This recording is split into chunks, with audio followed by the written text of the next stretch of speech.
For our last review of the day is going to be for the film Magazine Dreams. Magazine Dreams is the movie there starring Jonathan Majors. Now, this initially came out a couple years ago. They made it through the film circuit there, premiered at Sundance. It was supposed to come out last year there, but there was an issue with Jonathan Majors. There was that controversy that happened there, situation he had with the woman, and then the assault, and then he was found guilty of that. And then that's when he started being dropped by his talent agency.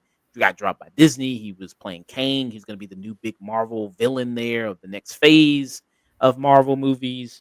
That fell through. And then this was also a movie that initially was a part of a Disney subsidiary production company there, Searchlight. And this movie got dropped from there. And then it kind of bounced around for a minute. And then it ended up finally at a place there. I think so. The production company that it finally went to, this got distributed by Brer Cliff Entertainment, and this production company. This it got distributed by them instead. Um, and what is this movie about? So it's a movie about a guy that is slowly deteriorating. There, he's a bodybuilder, and he wants to be a professional bodybuilder. And he looks up, especially to this one particular bodybuilder that he idolizes and respects, and holds him in such this high regard and wants to be him. And then you see in his room, he's got all these pictures of all these other different bodyguards there as well, and it's just kind of the trials and tribulations of this guy, and you're seeing his life there, and how rough it is, and how kind of dangerous it is at times for him just to live in society. When you watch this movie, I think the immediate comparison is going to be something like Taxi Driver with Rob De Niro. That's going to be the immediate comparison. If you've not seen Taxi Driver, then you've seen the Gen Z millennial version, Joker, I guess, if you haven't seen that. I will say right off the bat, Jonathan Majors is amazing in the movie. He is absolutely fantastic, absolutely amazing. This is really his movie. There's other characters that come in and out of it, but it's mainly just you're watching him and following him throughout all of it, and seeing kind of his life. And yeah, it's just mainly him carrying it. And he does a great job at carrying the movie. And it's a fantastic performance. And in a perfect world, without all the other stuff that kind of went on there in his life, should he be nominated for this? I absolutely think so.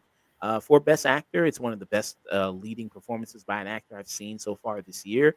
I expect it to probably be the top leading performance I see by an actor this year. I don't see anything really topping this. To see how much pain, trauma, mental anguish that he puts all into this, and you can't help but think a lot of, because of you see what his real life and what happened there, that drawn into that, and then putting that on screen to watch this with this character. Yeah. What are your thoughts there, Chris, on Magazine Dreams? So before I saw Sinners, Magazine Dreams was my favorite film of the year.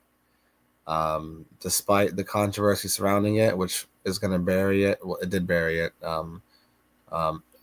It barely made a million $1 million at the box office.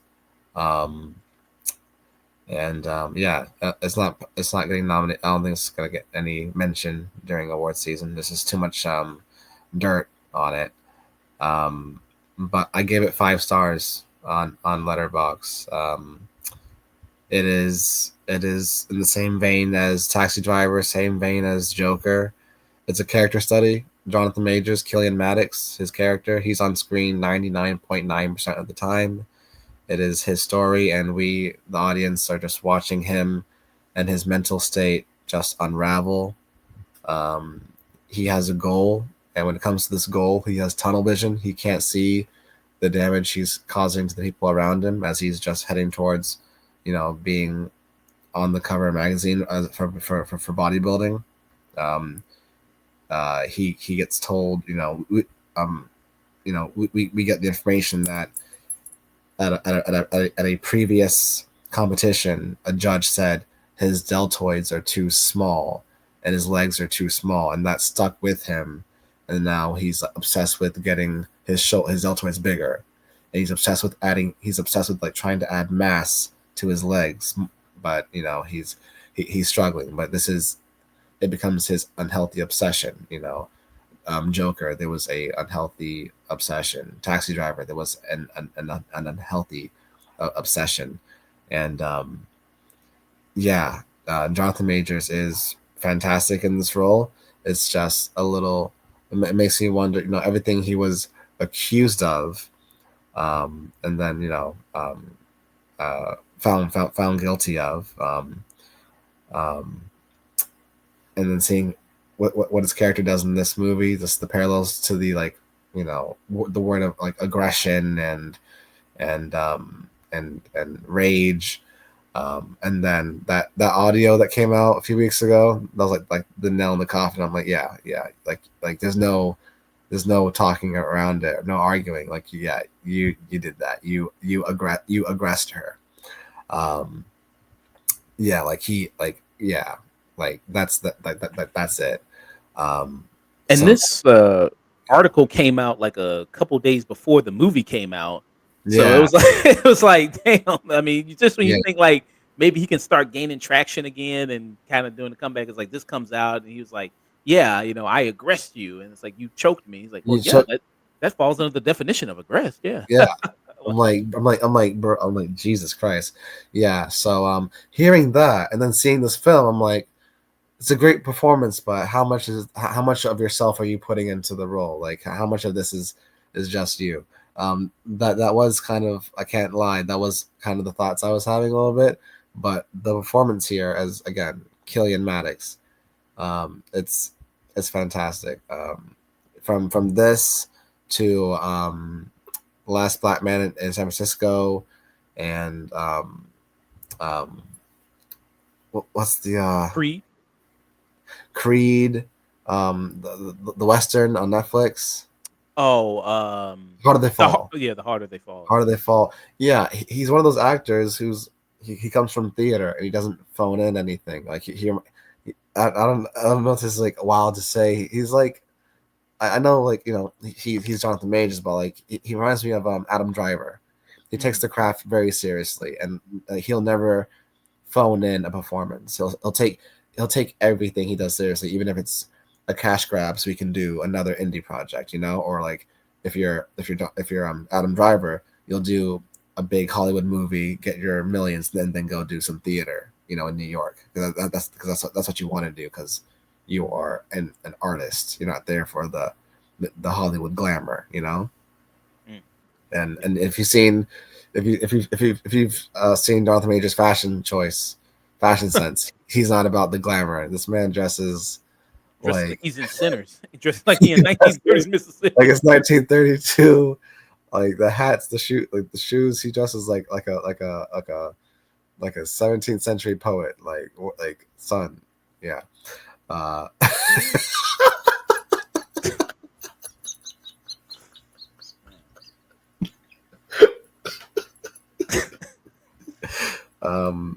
yeah. Yeah, so I was blown away by the film. It had the same kind of anxiety inducing energy as like the Safdie brothers films. Mhm. Like there's a moment where he's on his way to a competition, and he gets there's some consequences for some actions he did early in the film, and he goes into that competition all beaten up and bloody, but he's obsessed. He thinks he doesn't understand right now. I'm not presentable. I can't do this. All he's thinking is like, did they call me yet? Did they call me? Okay, I'm coming. I'm like, dude, look in the mirror. Like, yeah. So for me, it's fascinating as an audience member, and it's enticing just seeing someone unravel and like make these choices. I'm like seeing someone so unaware, because they can't see beyond their goal. To me, when that's done right, when that's executed right, and you have a strong performance leading it, yeah, it's great. I'm pretty sure I gave Joker like either 4.5 or 5 stars too, for the same reason. Just it's a great character study, and it's now my second favorite film of the year. Mm. Yeah.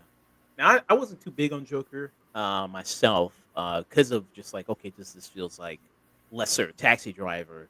And even though I compared Taxi Driver to this movie, I still think this movie does kind of its own Mm-hmm. thing and has its own feeling, and really led by this kind of great performance by Jonathan Majors there. And also you have this really good deconstruction of, there's so much talk now about men and the male loneliness epidemic and the male suicide rate, and we need to help men and all that, and you see kind of like this character kind of personifies all that, and you see that with him in this. And I mean, he's kind of like an incel. I mean, really, that's what you kind of got here, with his kind of, and just his search for connection and longing, and like you said, he's only driven on this one particular thing of being this kind of bodybuilder there.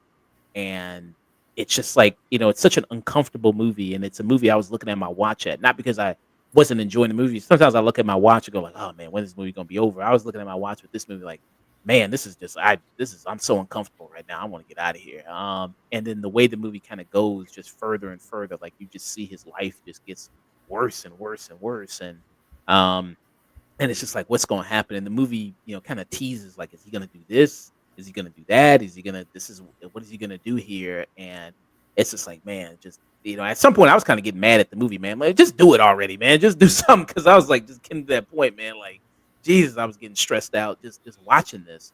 And you're right, that's a good comparison of like the Safdie brothers movies done things like Uncut Gems and Good Time and everything else Yeah. like that. Kind of just such that tense energy throughout the whole movie. And you kind of have that here.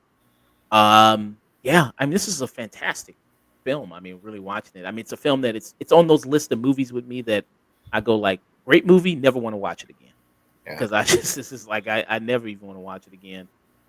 With that, and it's just a movie that, um the way it ends. I mean, I guess you could. I don't want to spoil anything. I guess it's the best outcome you can maybe hope for with a movie like this. I guess, and so you had at least that kind of going for it. Um, so yeah, I give this movie high peak to almost close to This Is Cinema. What about for you? Real quick, this is what I wrote on Letterbox. I give it five. I give it 5 stars. So like I was blown. This is a I was blown away. I was blown away. I wrote the tragedy of Jonathan Majors. Brilliant film, brilliant performance from Majors. Unfortunate that the contents of the story felt so close to home. For him. How much of what we saw in this film is just great acting? How much of what we saw is just him? This is my favorite film of the year so far. That's what I said before Sinners came out.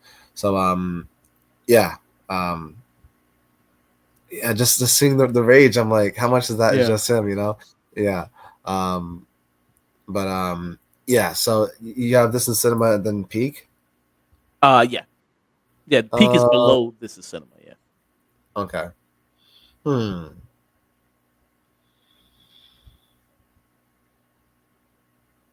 I think I'll give it a high Peak because if I say this is cinema, I think anything that is cinema should have replay value. Mhm. Something you truly enjoyed. Like this is cinema. This is something I want to see again.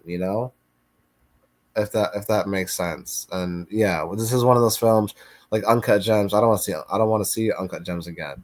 Um, um, the Devil All the Time, Tom Holland, and that Netflix film a few years ago. Mhm. Tom Holland and Robert Pattinson, Pattinson, um, um, the dude with that big ass head, the Easter Island head. Sebastian Stan, and yeah, just a lot of people in that movie.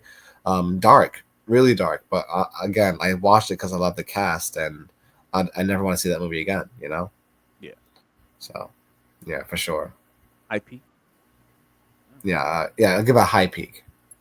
okay. All right. So high peak from Chris, high peak from me for Magazine Dreams. And you notice all the similarities, I mean, between something like this and, like I said, Taxi Driver Joker. There's even moments where he sits down with like a counselor and has mandatory, meetings where he goes and speaks with her. Yeah, and he lies to her.